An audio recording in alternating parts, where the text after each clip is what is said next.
Today's episode is brought to you by Mind, the better bra. Are you thinking about your bra right now? Your bra should be the last thing on your mind. We believe that a comfortable bra is for everyone, regardless of your size. The founder, who was a 36 triple D, was not able to find a beautiful, comfortable, wire-free bra in her size, and other women were having the same struggles. I know I do. This is why Mind Bra began its journey engineering a patented wired-free solution for all women. Designing a high-quality D-plus bra isn't as simple as taking an A, B, or C cup and making it bigger. It requires a unique combination of materials, textiles, and engineering that our experience and single-minded focus on the D-plus customer have enabled us to master.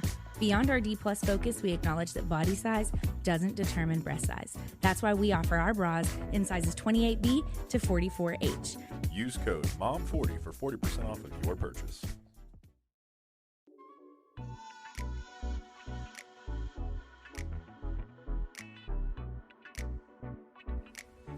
Welcome back, you guys. Hello. We are so excited to have this I'm literally episode so today. excited right now. I'm Paige. And I'm Cyndi, and this is Mom's the Word. Where Mom knows best. Or at least, she's trying her best. She is trying her best. She and is. Speaking of someone who is always trying her best and gives a lot of people hope that they can do their best as well, I want to introduce our special guest today. It is MAMATOT. That is I'm here. I'm here bright and shiny and on my toes with big bows down here in Dallas. Or is it up here in Dallas? What do y'all say? No, it's down here. She's Y'all down, say she's down here. down Now. here in Dallas. We're so honored to have you here. I'm honored to even be here. That you even thought about me. Oh. I think Paige. Paige. Hey, my daughter's name is Paige. For anybody that don't know, Paige texted me and said, "Opie, come on the podcast." And it was no thought. It was okay. Tell me when I'm coming. Yeah, it was immediate. And I was just like, We're so thankful for that. Because we both love MAMATOT. We've all been mutuals for a long time now. Oh, yeah. And I just feel honored because you are such a positive light online, offline, that it is just such an honor for you to be here with us today. I appreciate it. I'm happy to be here, hanging out with my girlfriends. yeah. I love that so much. So We have so much we could talk about I right literally now. was thinking that It's too. This I can can of worms imagine. we could bust open. It's just, we could go any way. So we're all mamas. Yeah. Oh, And yes. so I think that you're an open book, and I love that. But I would like to hear a little bit about you as a young mama. What did that look like? When did you become a mom? Can you Yeah. explain that? Maybe even explain how many children you have? Because it was early on. I didn't know what the hell I was doing. Let me tell you something. When they told me I got pregnant at 15 with my oldest baby, Gibson, had him at 16, very early too. Went into preterm labor and had to have him. Actually, they were all born early, whether it was due to preeclampsia or toxemia. I got toxemia was one, and the rest was preeclampsia, or it might have been flipped around. I don't know. All of them were born early because of that. But when they told me I was pregnant with the test, I was like, oh, Lord. I had never babysat before. I didn't know anything about a baby. I didn't know what I was going to do. But oddly enough, it's like the second they give you your baby, after you give birth to them, or, you have a C-section, they put your baby by your face. Right. However way you brought your baby into this world, the second that happens, it's like you immediately know what to do. Yeah. You just know There's an what instinct. to do. An instinct like no other. So, yeah, I had him at 16, and I was still living at home at the time, luckily. And my baby, I think he was like 3 weeks old or 6 weeks, something like that. He certainly wasn't 2 or 3 months old. My mom, she was gone all day, and I was in my room feeding him, and she just walked through the front door, and then walked down the hallway and walked into my bedroom, opened the door, looked at me and said, "You need to get your stuff, you and your," I don't know if I can say this word, "bastard child out of my house." Now, when I looked at her, I knew when something wasn't okay. I knew when she was in the middle of a manic episode, something was going on. So I knew in that moment, don't argue back, don't fight back, just do what she says and get the hell out of there. Because at that time, I had another little human being to worry about. Yeah. It wasn't just me. Yeah. And she had already physically attacked me buku's amount of I was times. just about to ask that. So I told myself, I'm just fixing to, I'm going to do what she says. Because I don't know what she's going to do to my baby at this point. Because this was the first time since he had been brought into this world that I had seen that in her eyes. It was very scary. So I did. I picked him up and tried to get clothes for myself and for him. She wouldn't let me. I basically left out of her home, walking down the road in the neighborhood, because at that time there wasn't no cell phones. Right. I think there were car phones. I don't know if young as today even know what car phones were. But I had to walk about a half a mile because it's woods between our home and my neighbor's home. So I had to walk a half a mile just to get to the nearest phone. And I called the only person that I knew would come a running, and that was my son's biological grandmother, his father's mother. And I called her and I told her what happened, and she came and got me, and I never come back home again. So that was basically like how my life started at away 16 there. Away from her. Then at like almost 18, I met my ex-husband, because I'm on my second marriage. That's going to be my last one, trust me. But my first marriage, we got married just shortly after I turned 18 in September. We got married in December. I'll never regret it. I will never regret marrying him and having those other 3 children. So I had 4 altogether. My oldest son, Gibson, and my daughter, Paige. She's my only daughter I have. God bless her. My son, Cole, and then my baby child, Randon, to which we know I lost back in June of 2023. 22, sorry. And I still think I'm in another year right now. So I had 4 altogether. And I think we was married, like, I keep trying to think of this and I can't never get it right. I don't know if we was married 6 years or 7 years. I know that I met my husband now, Papa Tot, that first year of my divorce, I think. And then me and Papa Tot got married on our 4-year together anniversary, which was in 2010. So we got married in 2010, but we've been together 17 years. So 17 years. Now, we don't have any children together. Papa Tot knew that I couldn't have any more when we met, and he was like, I just want you. That's all I'm looking for, you know. Yeah.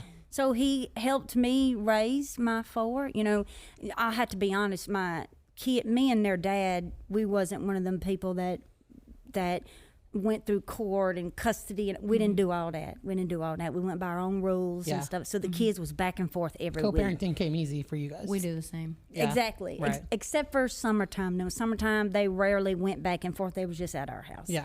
So they went back and forth, and that's how it was. If they wanted to spend longer days or longer weeks over there, they did. That's just how it was with us. Yeah. So all of us raised them kids. Me, Derek, their dad, their stepmom, which, you know, they had split up by the time we lost their dad in 2019. Unfortunately, he passed away. So my ex-husband is no longer with us. So, yeah, that's really how, like, a really quickness of it about me becoming a mom, and then how I had all 4 of them, and then second marriage, again, hear me when I war, he is my last one. That man is everything to me. She looked directly at the camera to make sure. I know, you need to know. Gotta tell it. Stay out my inbox. Yes.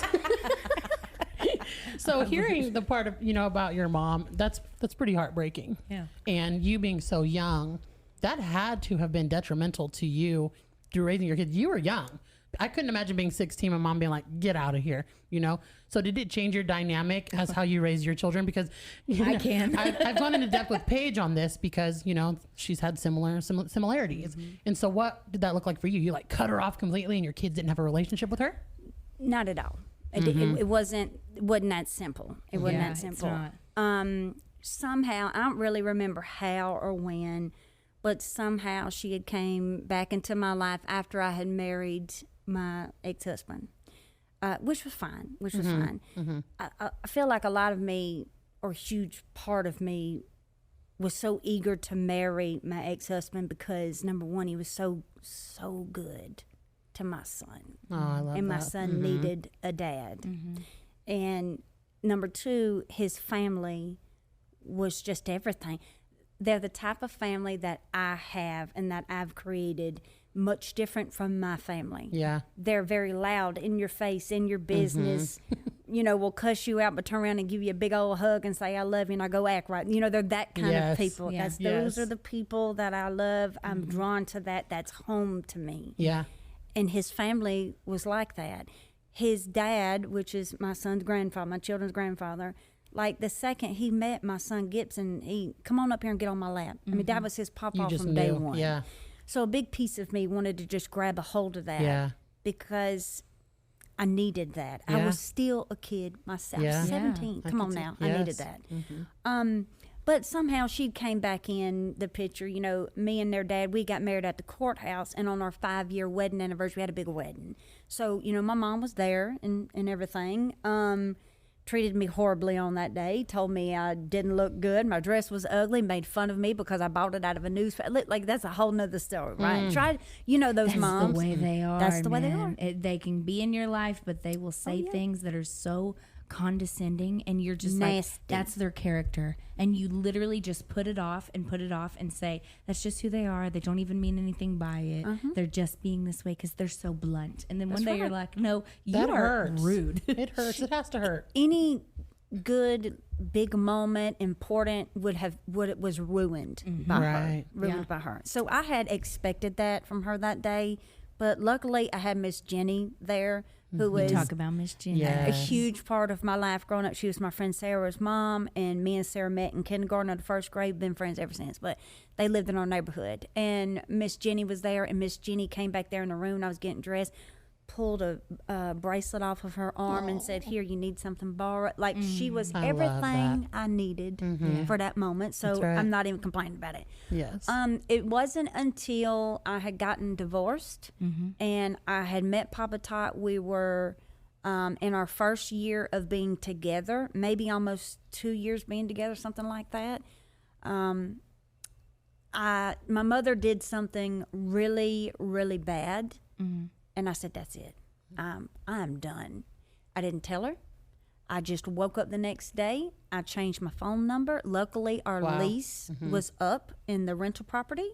So we had the availability to find like a whole new place to rent. I quit the job I was at. I got another job. Wow. Like, I did anything I could to drop off the face of the earth. You said, I'm out of here. And baby, did I, because that was did the same. 16 years ago now, 17 years ago now. Wow. She didn't care. I know this. When I did that, when I finally made the decision to do that, it was good. Like, I was relieved. I was like, yeah, this is it. I don't have to live like that.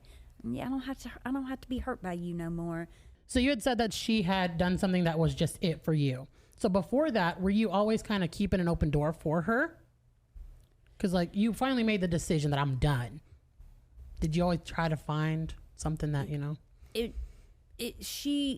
My mother never bonded. I don't feel my mother ever bonded with any of her children. She had 4, just like me. And God, man, if we had the time, like, y'all just wouldn't leave. I don't feel she ever bonded with us. So that need to keep her around just wasn't there. It's not. Nor was it wanted. It wasn't. Look, when I was little and growing up, I wanted a mom that I could come home and say, how was your day? Yeah. Was everything okay? Everything going? I didn't get that. I didn't know what kind of mama I was going to have when I walked through the door. It was either going to be this screaming, raging, hateful,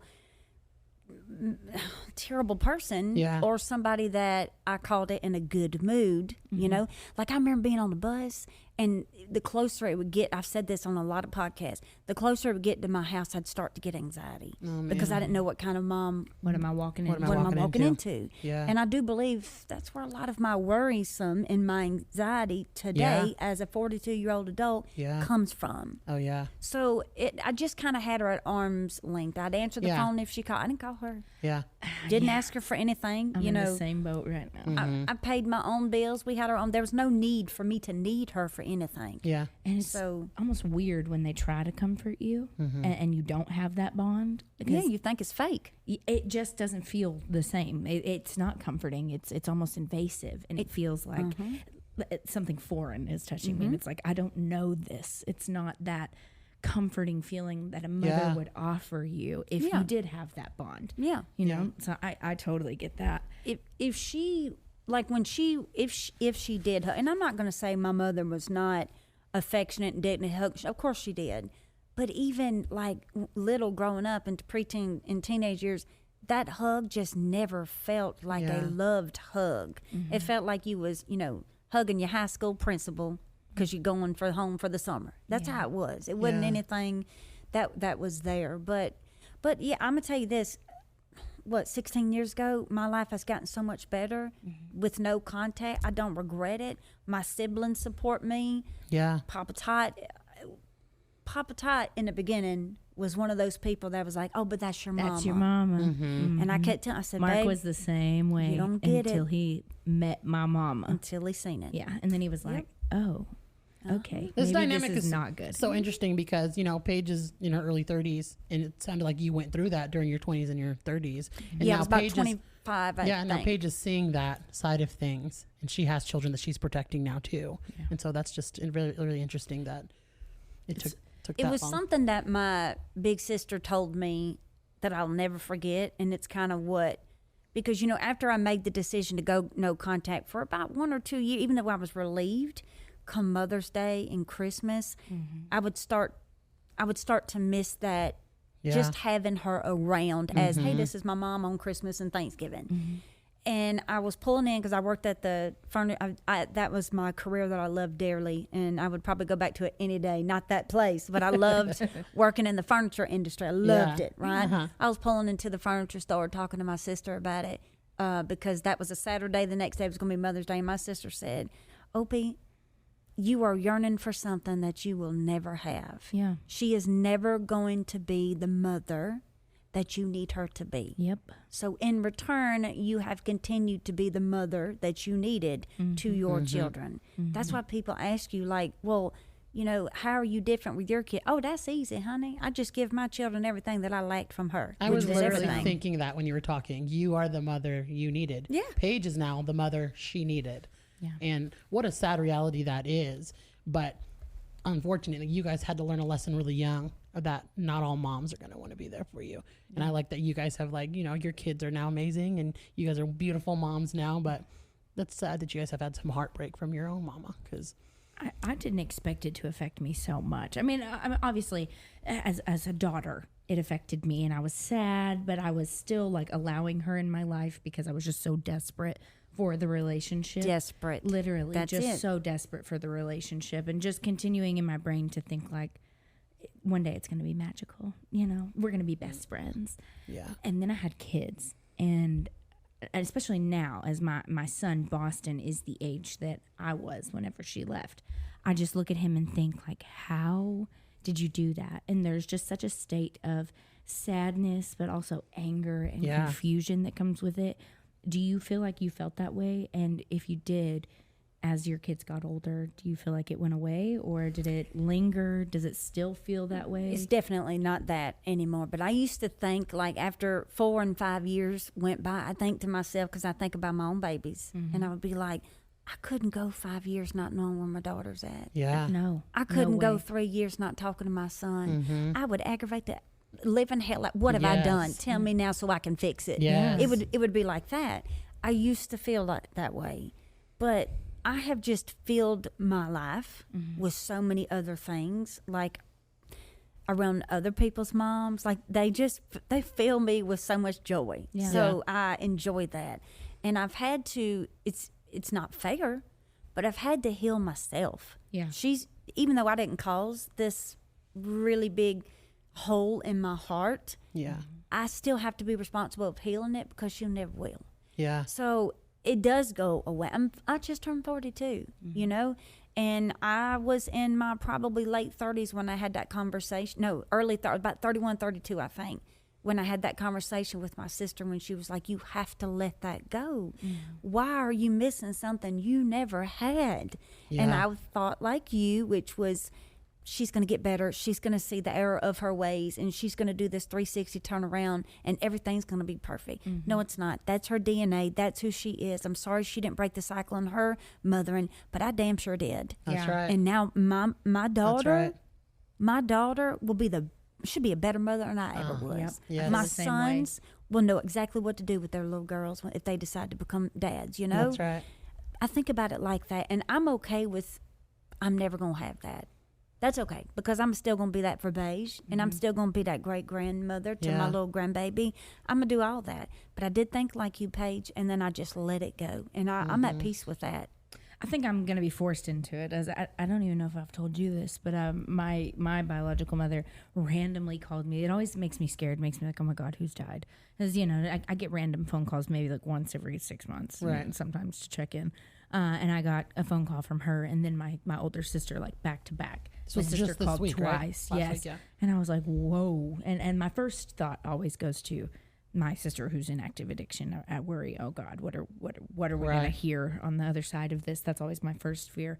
But no, it wasn't. It was an announcement that she was moving across the country. She said she was going to sell her houses on the market, and she was moving to another state. I won't say where, not close. But and the actual comment that she made was, well, I figured I'll see you more if I live by the beach. She lives 20 minutes away from me currently, and I haven't seen her more than one time. But she's going to move more than a 17-hour drive, and she thinks that we'll somehow see her more. And I feel like this is the beginning of the end in a lot of ways, because we barely speak now, living, hop, skip, and a jump from one another. And it feels like, in a lot of ways, it's like you have packed up and decided you are never going to face this. You are never going to hold accountability. It will never have been your fault, and you're just going to run away from your problems forever. And I'm going to have to heal my own self. And even though she claims the words that come out of her mouth are that she's desperate for the relationship, she wants to be her daughter's best friend, this, that, the other, but you're going to up and move across the country. Yeah. It's so crazy how some way, somehow, the not so good mamas end up having some of the most beautiful, kind-hearted, thoughtful, and generous daughters in the world. That's right. And I think that happens because we turn into this person that of all of this little bag of all of these little things that we needed. We don't like to see people hurt. Why? Because we were hurt so bad. Yeah. We don't like to see people struggling. Why? Because we struggled so bad. Yeah. We don't like to see people, ending their marriages. We're saying, well, can't you fix it? We try to fix all of this because we've been through all of that, and we don't want other people to go through it. And as you were talking, I'm reminding myself just what an amazing person that you are. Yeah. And your mama didn't do that. Nope. No. You made yourself that way. And it's probably got a lot to do with everything that you went through. All of it. Mm-hmm. It's likely. It sucks. I hate that. I mean, don't get me wrong. I'm glad that I am this person. I'm thankful that this is what I got out of it, and that I do have a big heart, and I didn't let it turn me sour or bitter. But it also still sucks, and it also just feels like, why? And you try not to be the victim, of course, because you also don't want to sit in it constantly and feel it. But it just comes up in every situation, especially as a mother, for me anyways, to look at my kids and think, I just don't. I'll never get it. Couldn't do it. I'll never get it. Couldn't do it. I can't. Yeah. I've said this before. I can't go a couple hours without being like, "Hey, how's my baby?" Yeah. Let alone to never call on a birthday, to never check in on Christmas, and to be living 20 minutes down the road. 20 minutes away. You're 20 minutes away. It's just, I was too accessible. I lived in the same house from the time I was 6 until I graduated high school. Knew where I was. Went to the same school. Did your daddy raise you? My dad and my stepmom. Mm-hmm. Do you have a good relationship with your stepmama? An amazing relationship. She's the one with who stepped in like Miss Jenny did. Yeah, so she is who is my daughter Juliet. My stepmom's name is Julie. So I named her Juliet after my stepmom. Yeah, because she raised. I mean, she must have been a huge impact in your life. Oh, that woman. I mean, I could go on. I was 3 when she first met me. 4 when I officially was dropped off at their house. She was 21, and her mama had died 2 years prior, and she'd kind of had a little bit of a, my mom died and I'm in a really dark place moment. And then she met my dad. And he had this little girl that he would get, every other weekend. Yep. You were literally a gift to her. And vice versa. And she says all the time, like, you saved me. But she, and vice versa. She saved me. That's your mama, don't you? Oh, in every way. And we have matching tattoos. That's my mom. And the fact that you gave the baby, that's a good old Southern name. Juliet. Juliet. That is one of the most beautiful Southern names out there. Juliet Diane is her name. She's got a very Southern name, but she's named after both of our moms. Mark's mom's name is Diane. Perfect. My mom's name is Julie, so we named her. after them because she was such a huge influence in my life. She worked full time. She worked at Applebee's. She was a bartender, and then she was also going to nursing school, and she was raising me. They lived in a 1-bedroom apartment whenever my mom dropped me off for my every other weekend visit. Just didn't come back, so I slept on the couch in this 1-bedroom apartment for a period of time, and then they got a house, and she bought me hair bows, put me in dance. I mean, she was that mom. Picked out every prom dress and homecoming dress, buttoned Did everything right. Buttoned That's the right. back of my wedding dress. Was right. that person for me. If I need somebody to watch my kids, she's who I'm calling, because she's the only person that I can trust around Yeah. my babies. Now, did your dad and her go on to have children together? Yes, yeah, I have 3 younger siblings. So my dad, That's amazing, though. yeah, I'm one of one on my biological sense. I have 2 older sisters that were my moms, and then my dad and my mom had me. They divorced, and then my dad remarried to Julie, and they had 3 kids. I have, this is funny. I'm 31. I have a 23-year-old brother, a 21-year-old sister, and a 10-year-old brother. Yep. So, yeah. And then they divorced the year that I got married. Oh, they're not together no more? They're not together. No. And that was very hard for me because I went through a phase of, but I'm not technically yours. Mm-hmm. Are you going to leave me too? And that was very hard for me because, you know, she's my mama. And I was so scared that I was just going to be his daughter suddenly. And they're 3 years now. Well, I guess maybe now 4 that they've been divorced. And I can honestly say that I don't have that fear. She never left. Now. She never left. She was always still there for me. But I was very, very scared and had made that very vocal and just like to the entire family because my dad's side of the family is very small. We don't really have any of my dad's family here in Texas. It's mostly in Louisiana. And it's very small, mostly older people as well. And then, you know, I don't have a lot of younger cousins or anything. And we're also not very close. So I don't know them very well. The family that I know growing up was my stepmom's family, and she has a large family, you know, brothers, sisters, cousins, all the people who have all the traditions and the fun family reunions, and they do all the things. So I was terrified that, like, well, then it's just going to be me and my dad now. Right. We don't have anybody here. And as well as there's also that sense of guilt of my dad has no one. Yeah. And I'm all he has. Mm-hmm. So there's also that guilt of she's my mom, you know, but I'm also his daughter. Yeah. So there's a lot of like loyalty and I mean, it's Yeah. just, it gets very sticky. And I was the only one that was a full grown out of the house adult, taking care of myself. My brother is now, and my sister too. But whenever this was all going down, they were still in the home. My sister was a junior in high school. So it was very hard for her as she was in that impressionable years. But but she kept showing up for you. Yeah, absolutely. And I think that's what mattered. I thought she wouldn't. I was very nervous that she would be like my mom because of the trauma that I had. I was scared that it would just be like, well, my job here is done, and especially because I was raised and I was already, I didn't need her in the sense of dependence, just, You just wanted her. I just wanted my mom, you know, Wanted so your I mom. was very nervous about it, but I don't have any fear now going Well, into. God bless her. Oh, yeah. We love you, Julie. Yeah. My goodness. Those type of women, you know, the Jennies of the world, the Julies of the world. I hope that, like, Jennies and I have Julies. learned so much from that kind of, you know, thing. I've learned so much from Paige, and now I take care of children who are not necessarily abandoned. They don't choose to become, you know, come into foster care and such, but it's such an eye-opening to see her as an adult being left behind and somebody stepping up and just being a mama, even if you didn't At want 21. that mama. Yeah, that's what I'm saying. you Amazing. imagine? When she could be out, you know, Without dancing a on the home of her tables, own. having a good old Amazing. time. Those are the type of women Those that are the we years to need. do it, I though, know. so. And she just loved little Paige. So Yeah, thank telling goodness ya. for her. yes. Well, I know that you've had a lot of really good things happen to you in the last couple of years as you've been online, but I think one of the harder things that you had to share was when you lost Randon. Yes. That was very public, like Very. comments before you had even announced. Yeah. Yeah, you know, there's always that one person that's like a friend of the family that always has to go to the book face and Yes. tell everybody Oh, yeah. everything. Yes. That's Yes. what happened. And So tell me more about that. So, you know, I mean, I was on a girls' trip. My baby child's birthday was that Saturday, but he worked out of town. He drove back and forth to Florida.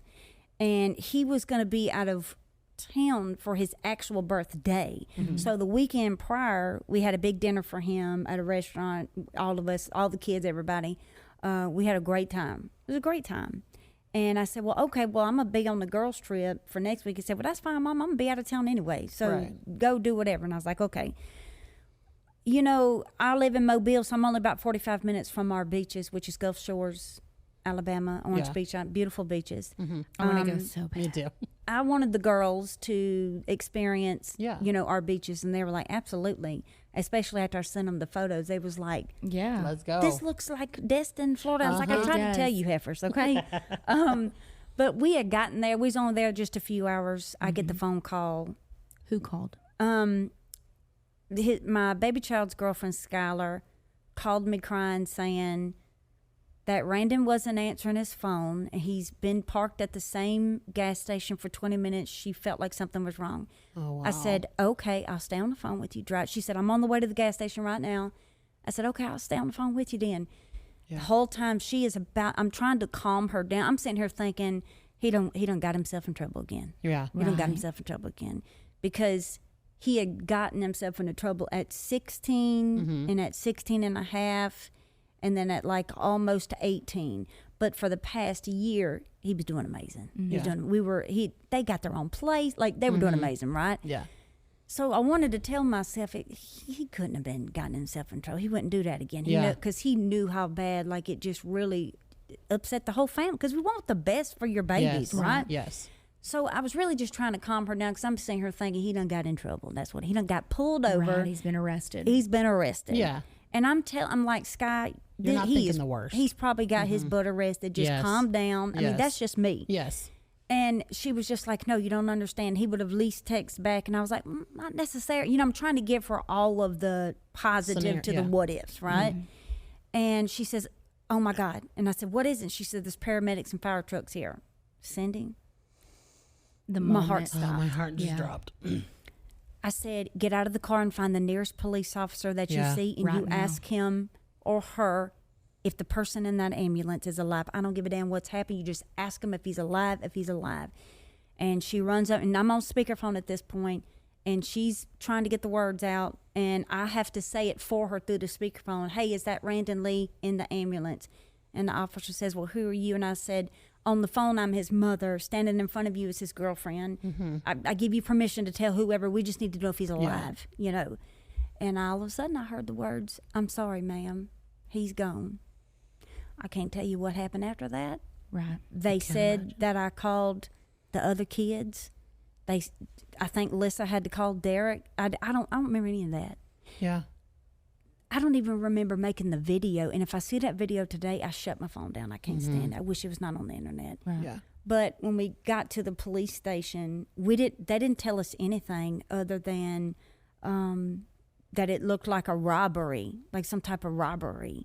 Then that's all we knew. I know how long that person was in the car personally because you've told me, but will you tell Cindy and everyone else? Yeah, I would love to know. So Papa Tot and his best friend Swirly has been my friend for 25 years. He's been Papa Tot's friend for probably about 10, 12 years. They met at a later time in life, but Swirly was mine and my ex-husband's best friend.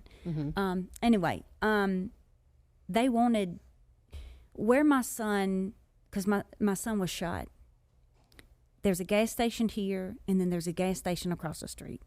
Now, the police detective that night told us that they had the footage from the other side, but they didn't have the footage from the actual gas station where the homicide happened. Okay, Papa Tot and Swirly got up the next morning and drove their butt to that gas station. And was like, I want to see the video right now.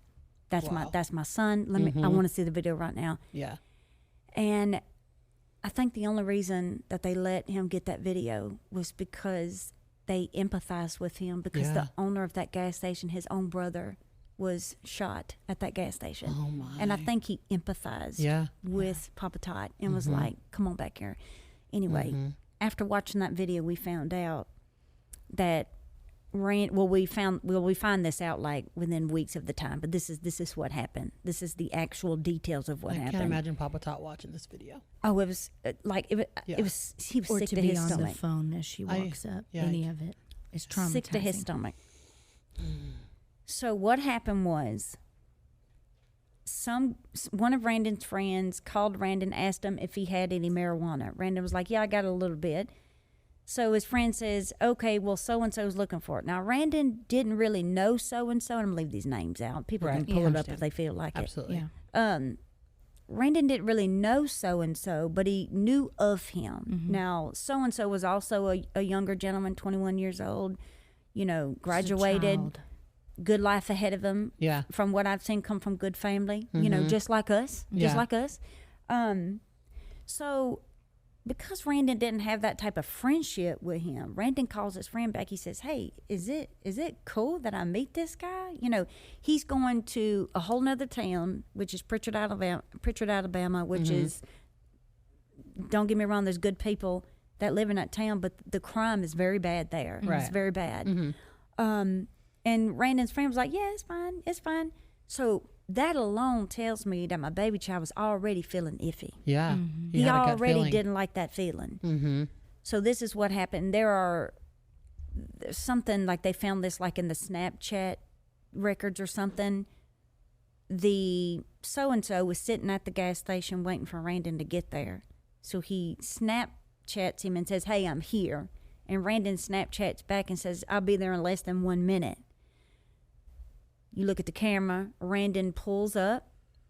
Now, before Randon got there, so-and-so had gotten out of the passenger side of the vehicle, adjusted his gun.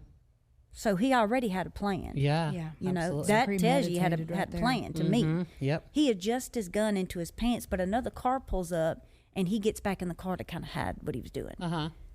About that time, that's when Randon pulls up on the other side. Nobody's with Randon. He's driving. So-and-so walks up to Randon's car, opens up the back passenger door, gets in, shuts the door, and 11 seconds later, shoots my son. Gets out. Hops out the vehicle. Randon stomps the gas to get away and stomps it enough just to coast across the street onto the other property of the gas station where he lost his life at. Wow. So whatever the hell he said to my son in 11 seconds was justification for him to take my son's life in 11 seconds. And they've caught this man, just for record, for anybody that doesn't know. He has been arrested, and he's waiting trial. He is currently in the county jail. They tried to get him bail, but the judge denied it because he was already out on bail for another charge of something. And that's not my place to tell that part of his business. But they denied bail, and he will sit there until trial. And it'll just be up to a jury at 11 that point. seconds sounds pretty like it was already going to happen. Yeah. Like that's what it looked like. Because you got to think about it, Cyndi. They got the footage from this camera, and they got the footage from this one over here. Yes. And both of them are picking that up. Yes. Like, why did you even bring the gun into the vehicle with you? Right. If you're just there to buy a bag of marijuana, what the hell you need that for? Yeah. You don't. Well, and then not to point fingers because I don't know any other parties here, but that friend that told him that it was okay. You just wonder if that had something to do with it. I'm going to tell you what, from the very beginning, there were people that thought it was some type of a setup. Yeah. I just didn't feel that. I personally just did not feel that. And speaking with the detectives, they said the same thing. That they were like, feel it? that he didn't know that was going to happen. He just didn't know that was going to happen. And there's a lot of evidence to prove he didn't know that was going to happen. Yeah, he was just setting up this, normal thing to just a do. normal Yeah. thing. Hey, this kid wanted a bag of marijuana. Hey, this kid's got it. Go get it. It was really that quick and that just nonchalant about it. It's just so like, I know it's heartbreaking. You've heard all of the words, right? But it's just in 11 seconds for one bag of marijuana, two children's lives have been That's right. Mm-hmm. destroyed, And their entire families. and their whole entire families. family. It was so hard being in the courtroom, Yeah. for all of the preliminary and all of that. Yeah. Showing and all the evidence. seeing that young man's family Oh. on the other side, Yeah. knowing just how hurt and broken they are, but also how lucky they are to know they that their still- son is still breathing and living. Right. right. They can visit him. But I empathize. She didn't raise him to do that. Yeah. Right. I know she didn't. Yeah. I know Has she ever didn't. talked to you?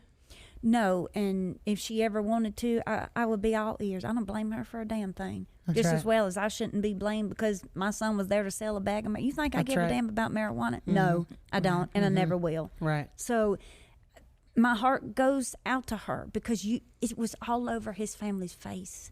Yeah. Just how sad.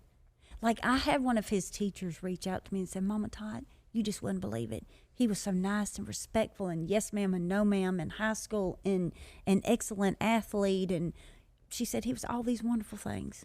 I would have never in my life thought that he would have done something. And I don't think he would have ever thought that neither. There's just no... Yeah.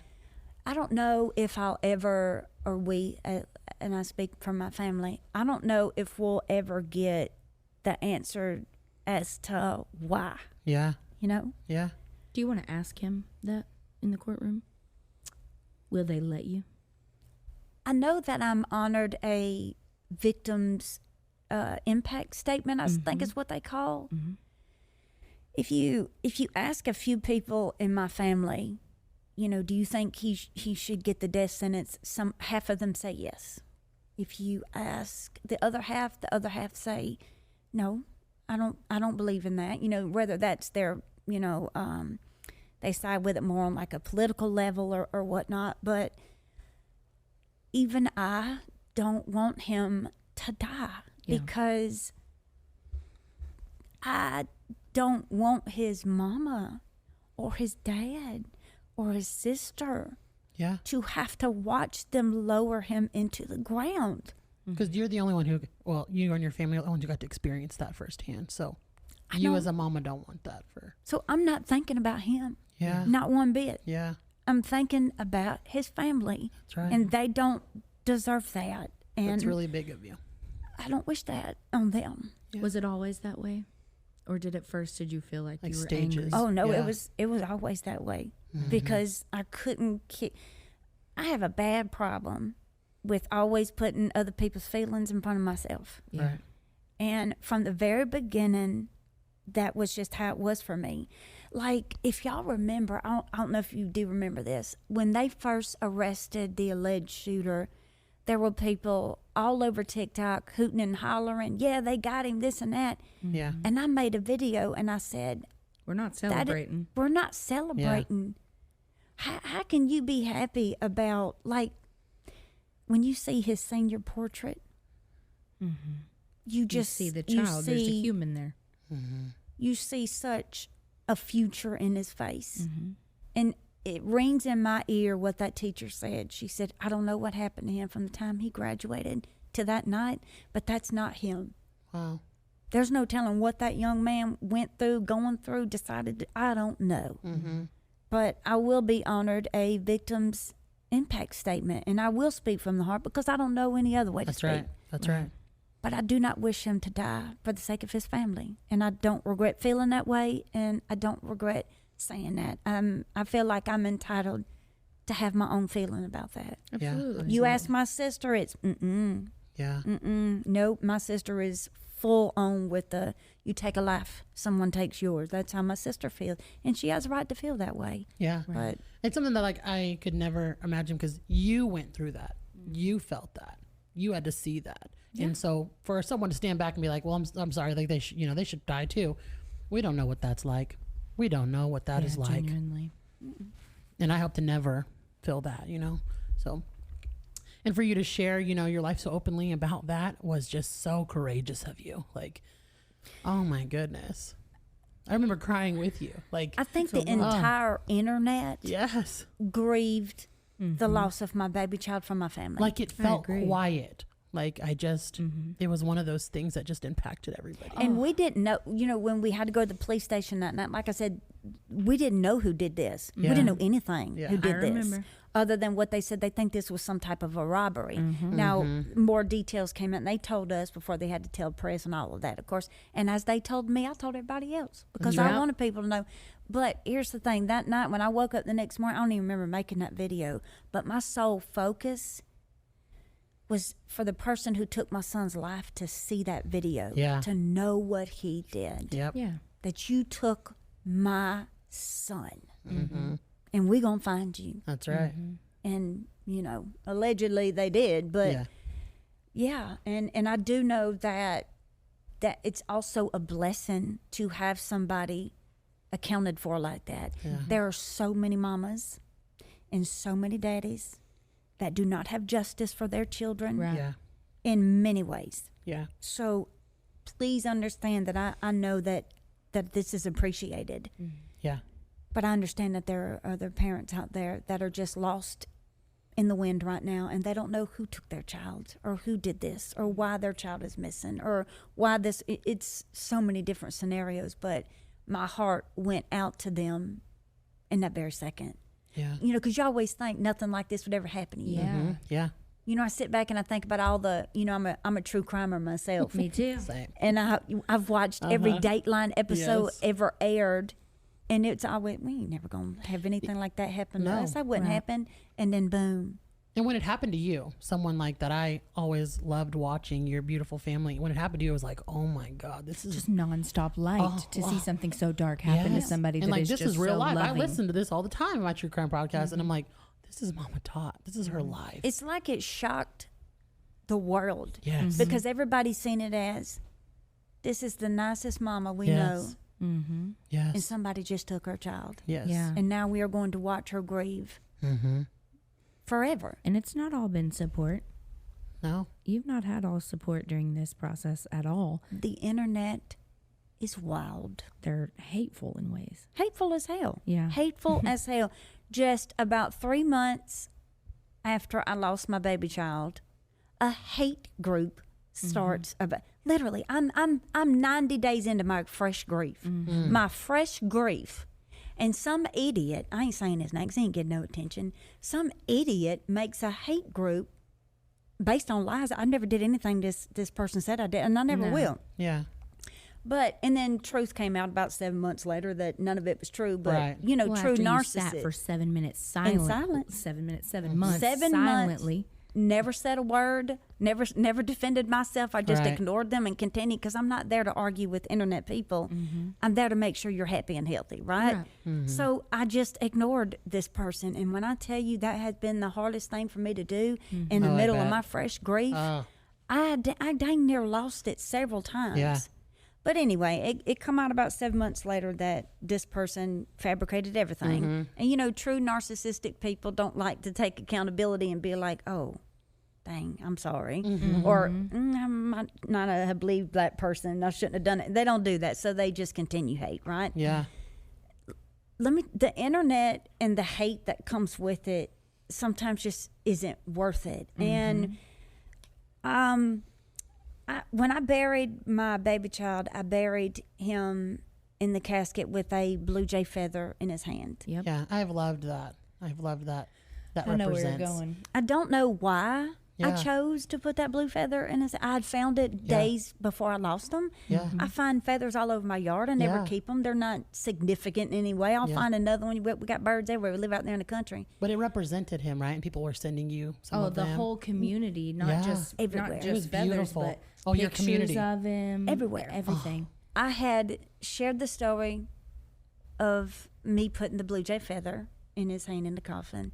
And even I got a blue jay feather tattoo. I even had one of my followers design it for me. It's very sentimental to me. And after I told that story for an entire year, people all over the world, Australia, Canada, everywhere, would find a blue jay feather on the ground. Yeah. And they would mail it to me. Yeah. And I saved Take the every time. single one of them. A beautiful way to celebrate your Beautiful. son. Yeah. And I put them in a beautiful mahogany box that sat by my nightstand on my bed. And every night before I went to bed, I prayed over those feathers and I asked God to bless every single person that sent me one of those feathers. Those feathers meant everything to me. Yeah. Well, I shared another video. I don't forgot how I shared it or why I shared it, but I was like, yeah, I'll show you my feathers. And I showed the box on camera and they were like all these feathers, you know, and Yeah. I was like, Yeah. this is why I kept them. This is why they mean something. They mean the world to me. Just innocently Just talking innocently about it. talking about it. And that was on a Saturday.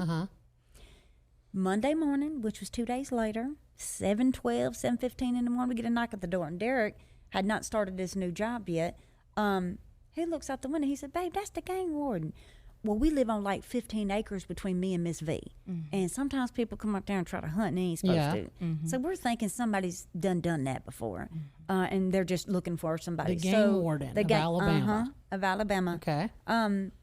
Derek answers the door, and it was a nice lady just doing her job. She said, I'm looking for Ophelia. And he said, well, that's my wife. And I picked her on the corner. I was like, can I help you? And let me tell you something. That first and foremost, that lady said, I don't want to be here. I don't want to do this. I don't want to do this. But we got a call that you have some blue jay feathers. And I said, I got a bunch of them. Why? She says, it is against the law to pick up a blue jay feather off the ground and keep it. It is also against the law to mail them, to give them to somebody. Any songbird, that's what she called it, which would consist of a blue jay, you got to leave the feathers on the ground. I said, I'm sorry, what? She said, I understand that you don't know. She said, you didn't ask for these. I said, no, ma'am. I've never asked for anything from anybody. Nothing. Not even a penny, not a pencil. No, I've never asked for anything. I never will. She says, it could be $250 per feather. Per feather. And I had hundreds of them. Oh, hundreds my of them. God. All because somebody saw it, disliked her, and decided to call the game warden on her. They came and took every single feather that she had. They took them all. They took them all. She said, but I truly believe that you didn't know. And I said, and my husband was like, is this for real? Like Papa Todd was like. I bet he was. He was about to come out his tennis shoes. And I said, I'm in shock. I said, do you want me to go get them or something? She said, yes, ma'am, I have to take them from you.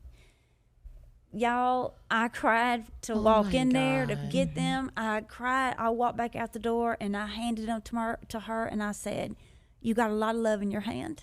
Like I'm about to cry thinking about it because I just made me was devastated. Yeah. And Papa Tot said, what are you going to do with them?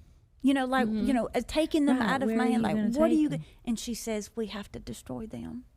So she said that they had gotten a call in Montgomery, and Montgomery called down there to Mobile, and they sent the game warden to my home to, confiscate my blue jay feathers from me. Oh, my God. Every single one. And she Every never single mentioned haven't it. been enough. Let me just take this little small piece of innocence thing. Something that means so much to you. Oh, my God. I cried. I told Paige.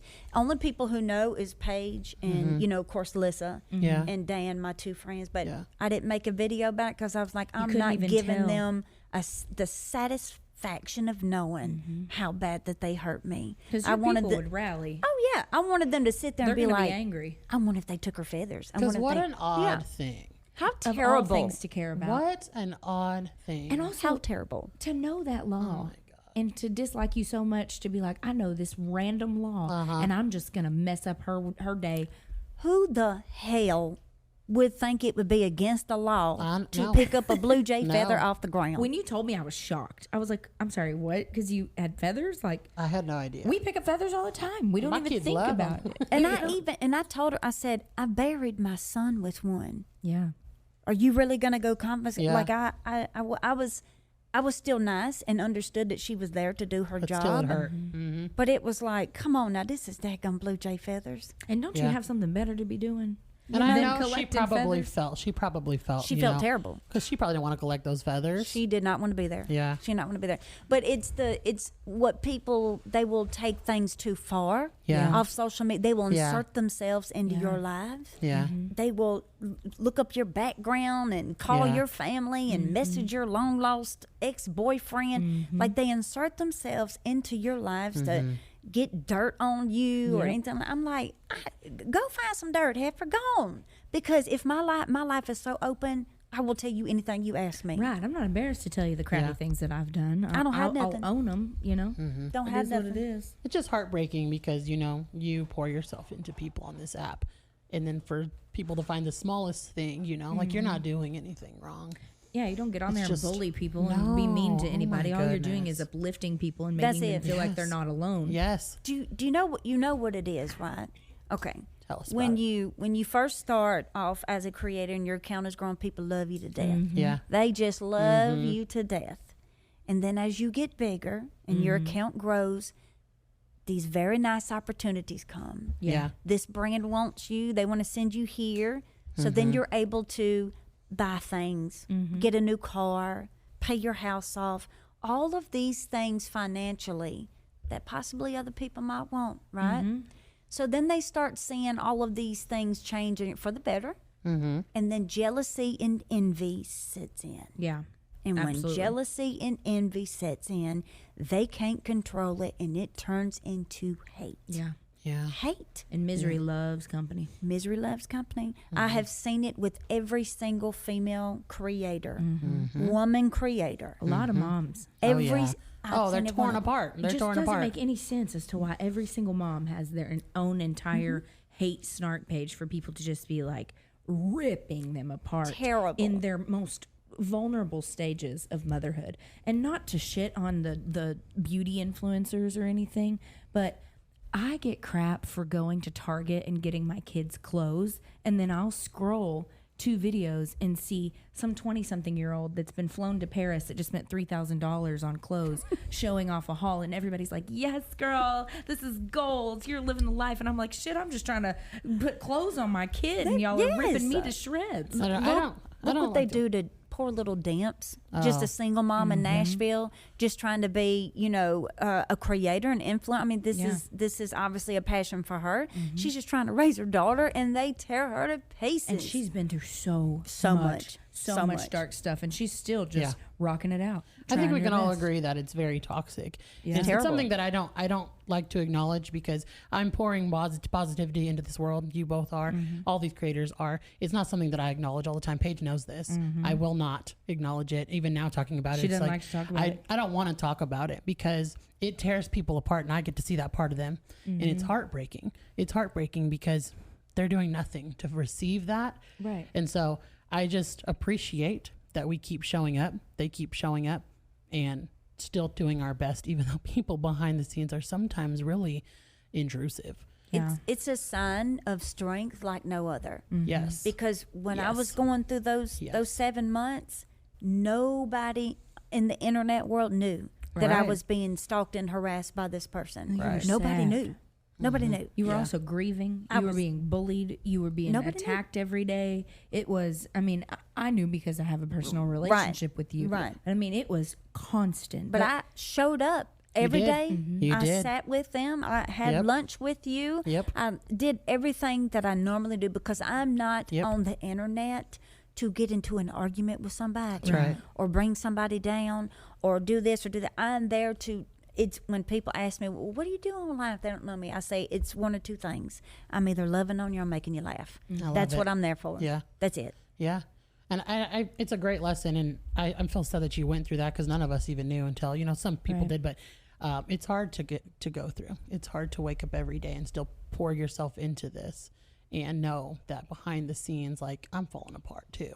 Yeah, it'll mentally take you Oh, out. yeah. and going through one of the hardest things Oh, I ever. couldn't imagine. Just losing Randon alone. The fact that you showed up every day was so impressive. Yes. To know that you also had that going on too breaks my heart for you. Yes. It was impressive because I made it look so easy. Yeah. But let's throw it out there and be honest here. I relapsed on my eating disorder in Yes, you December did. because of the mental stress that got put on me by strangers on the internet. Yeah. I ain't relapsed in years. And what relapse looks for me, if for anybody that don't know, I've been in eating disorder recovery for many years now. But relapse for me is not eating for days. And I did. In the month of December, I didn't eat for 4 days straight. That's a relapse for me, Yeah. I have ate at the same time every day for 11:30. I'm on a schedule. That's what helps me Yes. with taking care of myself. Yes. And the fact that I was so disappointed in myself.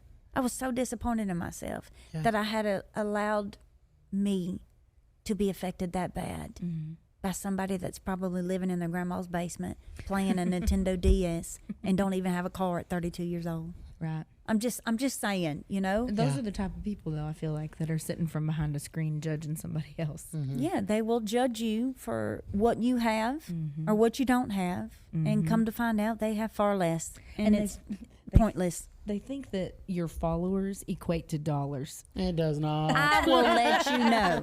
Let me tell you something. I will let you know when I hit $1 million because it's my mission.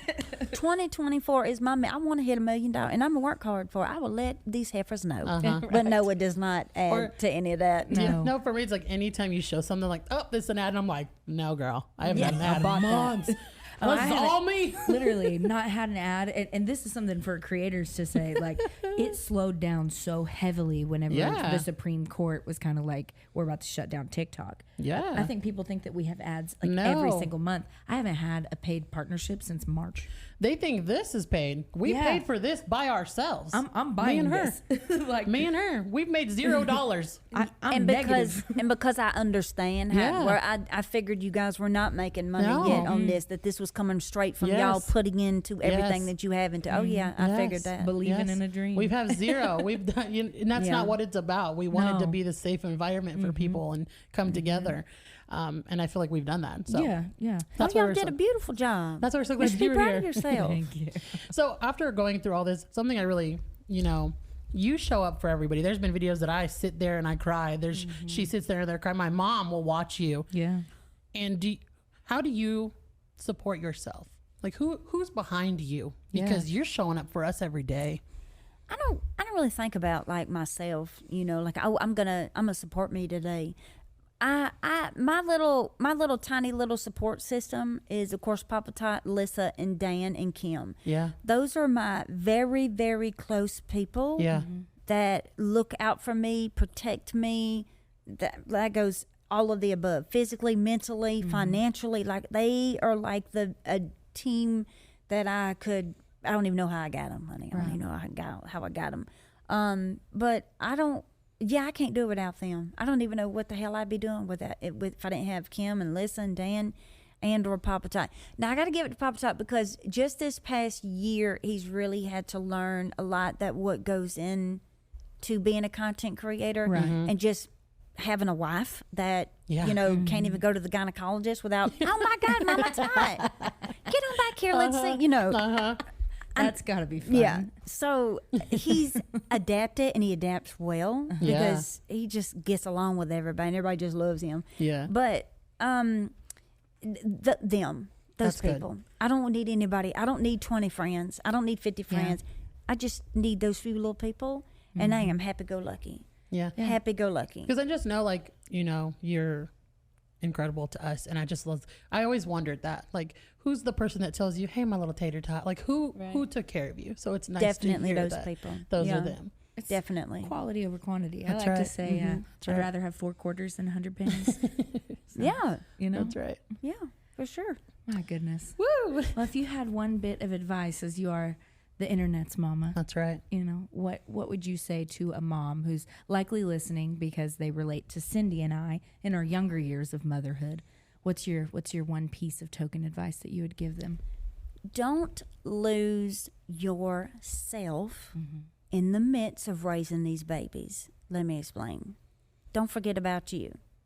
If you like to paint and you haven't painted in 3 years because you're too busy going to the baseball field and taking your daughter to cheerleading or whatever, and you ain't painted in 3 years and you love it so much and you miss it, I need you to make some time to do that.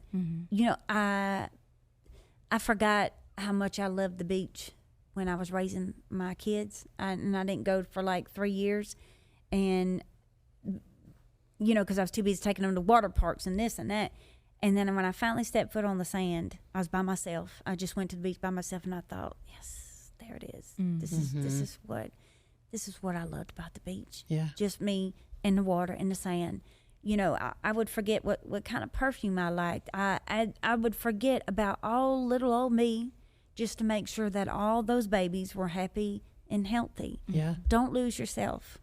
Also, don't forget about your partner neither. Yeah. Make sure you're loving on them. Don't forget about them, you know, because sometimes I'm very guilty of this. That's why I'm bringing this up. Sometimes you kind of push them to the side because you're so focused on the babies. Yeah. They want a date night Sunday night, Saturday night at 7 p.m., but you're like, oh, I can't. I promised so-and-so that I would drop off this baseball bat for her little boy to use. Change that. Yeah. Tell them you'll drop it off tomorrow. They're playing a date night at 7 p.m. You need to be there. You have to make an effort to do it like that, but just don't lose yourself. Make sure that you are okay. mentally before you are too busy taking care of everybody else. Don't forget to take care of yourself. And I'm saying all of this absolutely from experience. Yeah. I completely lost myself in the midst of raising those babies. And it's so crazy now that they're grown and out of the house, starting their life and living their life. Yeah. And then it's me and Papa Todd, and it's just me and him, and it is so nice. Yeah. Man, it's nice. It's hard to keep finding ourselves. Like, you know, I feel lost every other week. I know Paige is going through it. And I know mamas like us appreciate you, appreciate women like you, because we are lost. As moms, we are lost, and we are on this internet that is mean to us every day. And so it's just really nice to know that there's somebody who gets it out there. And it is vulnerable. not easy, It's not Cyndi. easy. Don't be sitting over there and like, you know, you really want to say this is hard as shit. Oh, yeah. It's hard as hell being a parent. Yeah. So whether you got one baby or 10 babies, it is hard.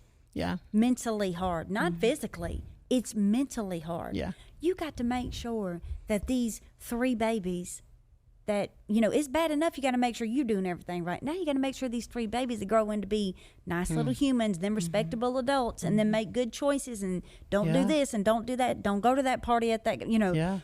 You're in control of all of these other little people. Yeah. And it's mentally exhausting at times. It's not all rainbows and is it worth it? Absolutely. And I feel like people always tell me, like, well, you make it look so easy. No. You make it look so easy. I'm like, y'all don't realize that I say goodbye to kids every year. You don't realize that I'm like running myself thin. But I keep showing up because someone's got That's it. what Someone's got to mamas love do. these. Yeah, we're that's what it is. We just got to keep going. Yeah, but it's hard. What does Matt McConaughey say? Got to keep L-I-V-I-N. We're Dr. Matthew McConaughey.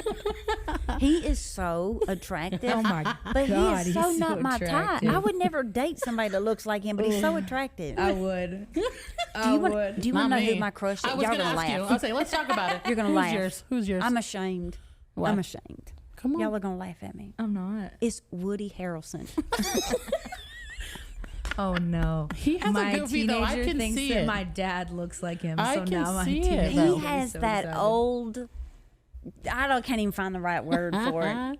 Is it swagger? It Do you know what I'm is. talking It about? is. I there's- see it. He's kind of like cowboyish He's too. something. Tell us, Paige. Who's He's yours? something. We might as well break the ice. Go ahead. Who's yours? Who's mine? Celebrity crush? Give me a second to think about it. Are we I'm going like, I have girl my or list boy already. here? You're for you both. I'm gonna say because gosh, I love Jennifer Lawrence. I'm obsessed with her a little bit. She's so quirky and fun, and so beautiful. Guys, I mean,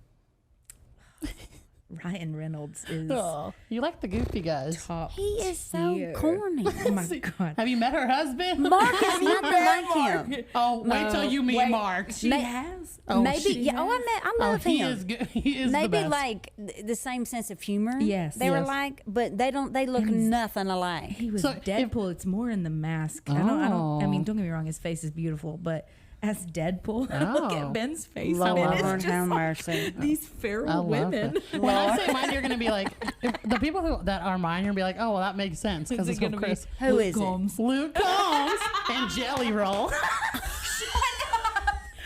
I think they're so attractive Listen, and Jelly nice Roll is and attractive. caring. Jelly Roll is a very I know. handsome I'm man. like, Very I like handsome. handsome And he men. gives the best hugs. He's Very a handsome. sweetheart. See? And the way he takes care of his wife. So I'm not wrong. I'm not wrong. Oh, absolutely. I told Bunny when I went to the podcast. I asked her, "Is it coming?" No, he can't be. I said, "I'm just gonna let." I was gonna kiss him right in the mouth. I'm telling you, I have no shame. I'm like, And she said, "Girl, go for it." I'm right telling you. ahead. I'm like, Love my him. husband's And a big she's teddy fine as bear, hell, too. and I'm Yep. like, those men are the same way. So Yeah. I got a type. Amazingly handsome. Amazingly handsome. Definitely. I'm the same one. Them big old teddy bears is the right way to go. I like That's a dad right. bod. Mark's like all trying to lose weight, and I was just like, no, Why? I'm good. I'm so She good. told him no. I Why said, is he trying to no. lose weight? I don't know. That's his own journey. I try not to get too much into it because, you know. Well, tell him I said no. That's what I said. You can tell him. Tell him tomorrow. You tell him tomorrow. I am, I've already no, said he does not absolutely need to lose weight. No. Please don't. No, I love Let it. me talk to him. I love a Let me dad talk to bod. him. Yeah, dad bods are in, y'all. Oh, he looks fantastic. Yeah, Yeah. he does. Damn right. Damn right. Well, we had so much This fun has today. been so Thank you great. so I had a much for blast. coming and being on this with us. We would love to have you welcome. again because I feel like we have even more questions. Oh, endless questions. I'm coming in. You are a fountain of knowledge. That's a big deal too for you to come out here because I know how much It's you hate. literally 2-hour flight. But you Paige. don't like DFW Airport. No, I don't. So- But I don't like. No, I can deal with the airport. It's just. Let me talk to y'all. American Airlines. I can't stand y'all, honey. Oh. There has never been a time that I have flew on one of your airplanes and you did not delay me It's or the truth. cancel me. That's the truth. She remembers 2 years ago when I got stuck in the Dallas Yep. airport and I was Oh, there yeah, for we 3 were trying days. to reach out for her. I was like, 3 hello, days. Yeah, I do know. you need me? I'm like, I was texting her like, should we go pick her up? Like, I got a room. And I didn't see it until after. And I'd been sitting there for I'm 3 like, days. you got friends here. She got in the hotel and was like, "Oh my God, I've had the worst I day." know. Anyway, Southwest, I love you, but Mobile don't have South, so I gotta fly like United or Delta, which I'm fine, they're good to me. Yeah. But it ain't flying into Dallas. It's like that American airline. Y'all need some help, honey. Because you got Y'all good need some friends help. here in Texas. And Yeah. I We're here. do, and I also have family members. I'm gonna go see one in a little bit. I haven't seen in a long time. That'd be good for But yeah, Dallas is just like really quick. I think I got to come back in like a couple weeks to do a charity thing with. You sure do. I'll Spread be the there. cheer. Yep. You gonna be there too? Yes, Oh, ma'am. nice. Yes, ma'am. Well, then I'll see you then. See you then. Thank you, Mama Todd, again for being here with Yes, us. thank It was you a so very much. special episode. This has been really special. You're welcome. I love you both. I'm happy to be here, and I'll be back though. That's right. That's right. All right, guys. Remember, keep those giggles going. And the love flying. And until next time, Mom knows knows best. Or at least y'all are trying your best. That's or doing your Right. best. Doing your best. That's right. Go ahead and tell them. Go ahead and tell them. I love you. Till next time, I hope you're happy and healthy. Tell them about TikToks.